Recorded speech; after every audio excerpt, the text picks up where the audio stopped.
আজ দুপুরের লাঞ্চে আমি বানিয়েছিলাম খিচুড়ি। আকাশটা সকাল থেকে একটু মেঘলা মেঘলা ছিল তাই, কিন্তু বৃষ্টি হলো না। মেঘটা হঠাৎ করেই কেটে গেল। আর এইদিকে আমি খিচুড়ির সমস্ত আয়োজন করেছি, খিচুড়ি রান্না চাপিয়ে দিয়েছি।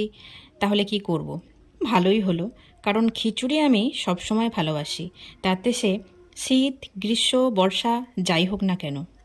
ওর জন্যই শুভশ্রীকে আজকে বললাম যে আজকে তুই স্নান করে সকাল করে চলে আয়, একসাথে বসে খিচুড়ি খাবো। তো কি কি করেছি জানো?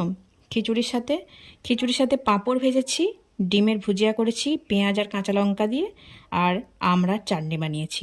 দেখতেই পাচ্ছ, শুভশ্রীর জন্য আর আমার জন্যে দুটো প্লেটে সাজিয়েই ফেলেছি।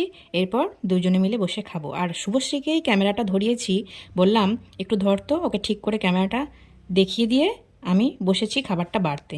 চলো এরপরে আমরা দুজনে মিলে খেয়ে ফেলি।